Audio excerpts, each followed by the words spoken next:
Bonjour à tous, bienvenue sur la chaîne Math Minute. Tu vas retrouver dans cette vidéo la troisième partie sur la préparation des automatismes au brevet, qui, je le rappelle, se fera sans la calculatrice. Je rappelle également qu'il y a 37 automatismes à connaître pour le brevet. Je vous prépare chaque semaine une vidéo pour un automatisme. Allez, ici, le troisième automatisme, c'est simplifier, comparer des fractions, calculer avec des fractions. On va donc avoir trois parties. On va commencer avec la première, simplifier des fractions. On va montrer la méthode à partir de deux exemples, mais avant cela, on va rappeler que simplifier une fraction signifie trouver une fraction égale avec un numérateur et un dénominateur plus petit. Je démarre avec 35 sur 56. Ici, le but va être de trouver un diviseur commun à 35 et à 56. Comme ça, je pourrai simplifier ma fraction avec ce diviseur commun. Allez, pour faire ça, je vais décomposer 35 et 56. Je sais que 35, c'est 7 fois 5 et 56, c'est 7 fois 8. Je vois que 7, c'est un diviseur commun à 35 et à 56. Je peux simplifier par 7. J'obtiens 5 sur 8. Et là, je regarde, est-ce que je peux encore décomposer mon 5 et mon 8 pour retrouver un autre diviseur, cette fois-ci de 5 et de 8. Je n'y arrive pas. Je peux donc dire que 5 sur 8, c'est une fraction qui est irréductible et j'ai simplifié au maximum ma fraction 35 sur 56. Je vais essayer de faire pareil avec mon deuxième exemple. Alors j'ai 360 sur 270.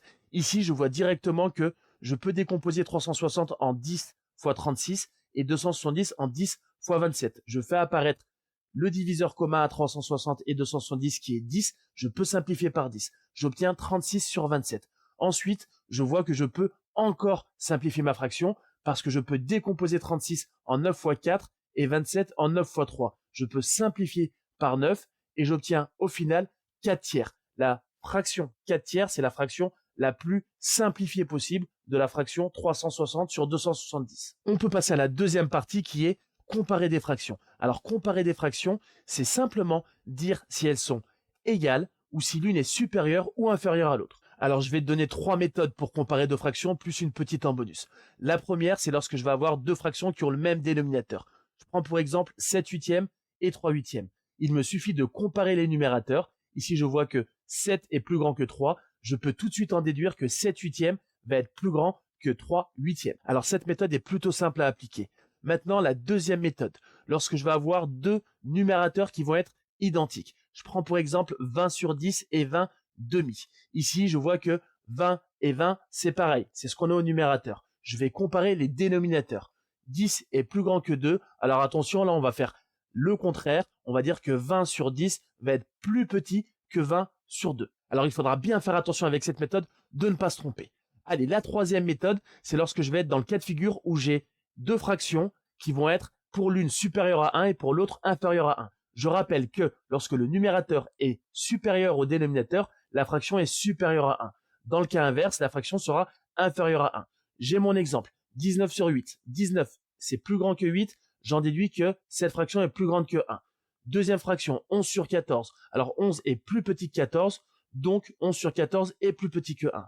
Si j'ai 19 sur 8 plus grand que 1 et 11 sur 14 plus petit que 1, j'en déduis facilement que 19 sur 8 est plus grand que 11 sur 14. Alors la dernière méthode en bonus, si je veux comparer deux fractions, je peux tout simplement effectuer la division décimale de chaque fraction et puis je compare le résultat obtenu. On peut passer à la dernière partie qui est calculer avec des fractions. Alors on va montrer les trois méthodes qu'on doit connaître pour additionner, soustraire deux fractions, multiplier deux fractions et diviser avec les fractions. On va démarrer avec l'addition et la soustraction de fractions. On rappelle la règle que pour additionner ou soustraire des fractions, on doit forcément avoir le même dénominateur. Je prends comme exemple 1 huitième plus 5 sixièmes. Ici, j'ai deux fractions qui n'ont pas le même dénominateur. J'ai 8 à gauche et 6 à droite. Je vais donc modifier mes deux fractions dans le but d'avoir le même dénominateur. Et pour faire cela, je vais chercher un multiple commun à 8 et à 6. Donc un nombre qui est dans la table de 8 et de 6 et de préférence le plus petit possible. Alors pourquoi le plus petit possible? Parce que ça m'évitera à la fin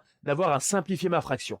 Allez, on est parti. Je vais chercher un nombre qui est dans la table de 8 et de 6, le plus petit possible. On arrive facilement à voir que 24, c'est dans la table de ces deux nombres. J'ai 8 fois 3 qui est égal à 24 et 6 fois 4 qui est égal à 24. Je vais donc prendre ma première fraction et je vais multiplier le numérateur et le dénominateur par 3. 1 fois 3 et 8 fois 3. Ensuite, je prends ma deuxième fraction et je multiplie le numérateur et le dénominateur par 4. 5 fois 4 et 6 fois 4. J'obtiens donc 3 sur 24 plus 20 sur 24. Là, je suis content, j'ai le même dénominateur, je vais pouvoir additionner mes deux fractions.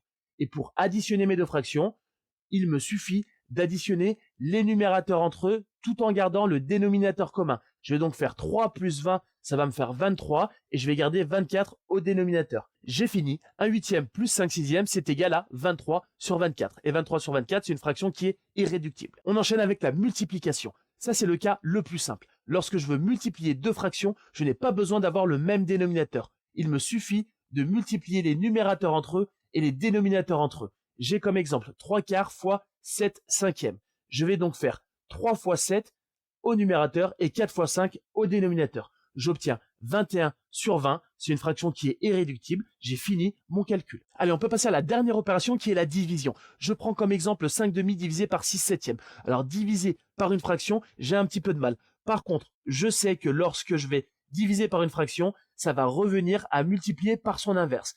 Donc, ici, diviser par 6 septièmes, ça revient à multiplier par 7 sur 6. Une fois que j'ai ça, c'est une multiplication. Je sais faire. Je vais multiplier les numérateurs entre eux et les dénominateurs entre eux. Je fais donc 5 fois 7 sur 2 fois 6. Ça me donne 35 sur 12 et ça, c'est une fraction qui est irréductible. J'ai fini mon calcul. La vidéo touche à sa fin. J'espère que ça a été assez clair pour toi. Alors attention, il faut t'entraîner si tu veux assimiler toutes ces notions.